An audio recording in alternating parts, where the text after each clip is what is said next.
बेटी की विदाई में 4 चीजें नहीं दी जाती। कितनी चीज नहीं देते?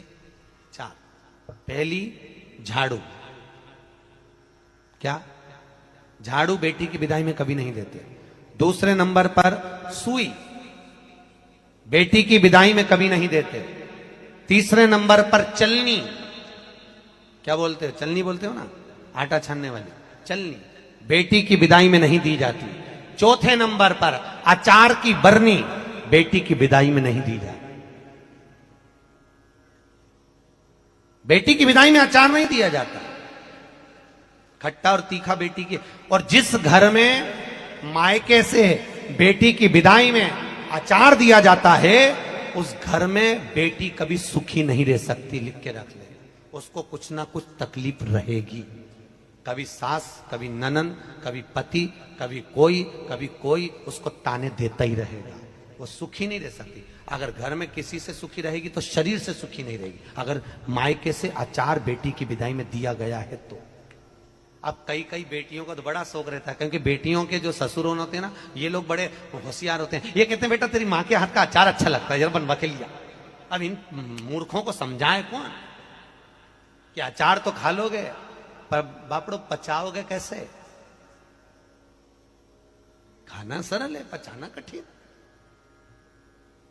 नहीं दिया जाता। आपने देखा है? और जब शिव महापुराण की कथा विराम होती है, कथा विराम की ओर जाती है, तब मेरे भोले बाबा भी अपने शिव भक्तों को कुछ ना कुछ देकर जरूर जाते हैं।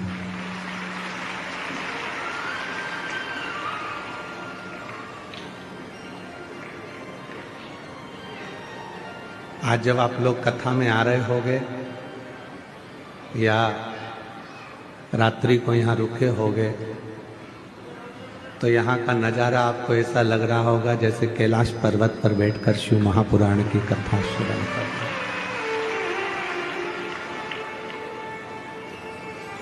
इतना कोहरा है, इतना कोहरा कि अभी भी पीछे के लोग कहाँ कहाँ बैठे हैं कोई नजर ही नहीं आ रहा। पंडाल बीच बीच का पंडाल तो फिर भी दिख रहा है, साइड के पंडालों में कौन कहाँ बैठा है कुछ दिख नहीं रहा।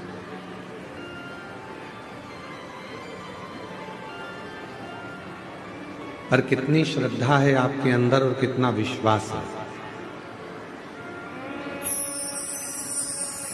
शायद तुम्हारे रिश्तेदार के घर में भी शादी होती तो तुम कहीं, तुमको अगर कुछ मिल भी रहा होता तो तुम वहां नहीं जाते। सुबह रात्रि को 3 बजे 4 बजे अपने घर से निकले होगे, तब जाकर सुबह 8 बजे कथा के पंडाल में पहुंचे हो, इतने कोहरे में, इतनी ठंड में।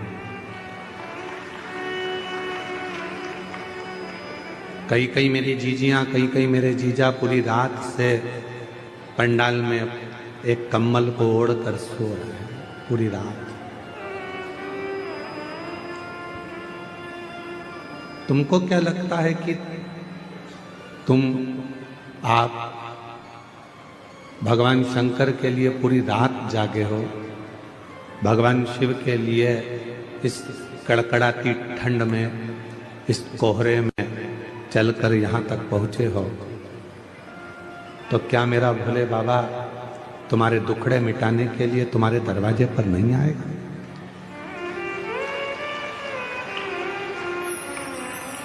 हम किसी के यहाँ जाते हैं तो कोई हमारे यहाँ आता है।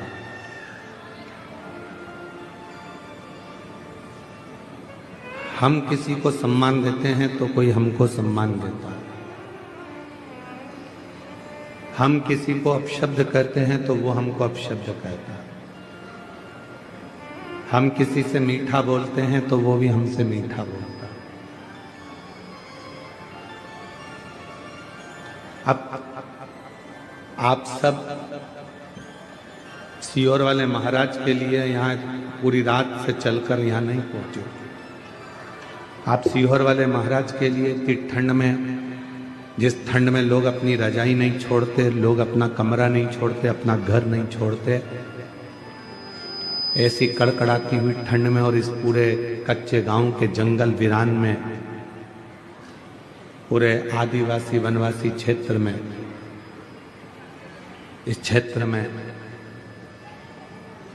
इतनी कड़कती हुई ठंड में शायद कोई अपना घर नहीं छोड़ता, निकलता नहीं। पर हजारों लाखों की भीड़, सारे पंडाल फुल, और रात भर से आप बाबा का इंतजार कर रहे हो, तो मेरा भोलेनाथ आपकी झोली में खुशियां जरूर देगा, जरूर।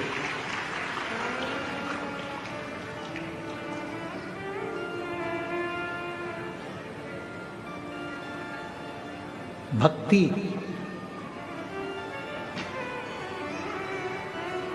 विश्वास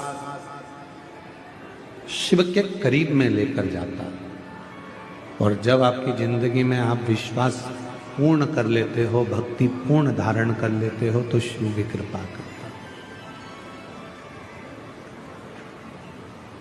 भगवान देवाधिदेव महादेव भी कृपा करते हैं।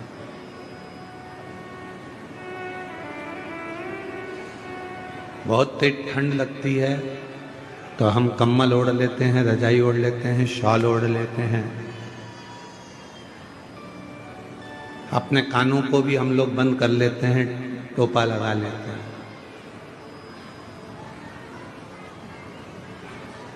और बचा कुचा हो तो अपने मुंह को भी अपन बंद कर लेते हैं। बहुत तेज ठंड पड़ रही है।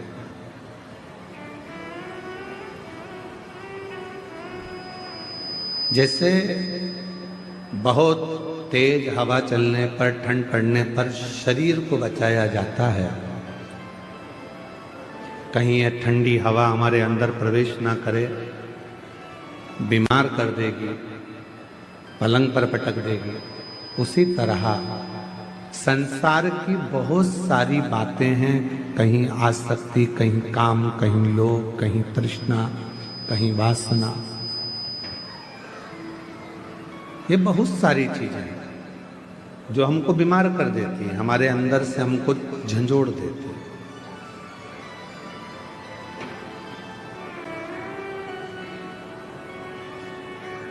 उस समय पर भगवान के भजन की, भगवान की भक्ति की, शंकर भगवान के श्री शिवाय नमस्तुभ्यम मंत्र की एक चादर, एक कम्बल ओढ़ लेना चाहिए, एक रजाई ओढ़ लेना चाहिए।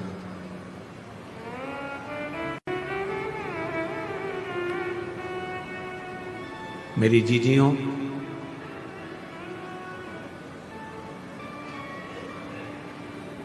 अपने आप पर पूरा भरोसा रखना,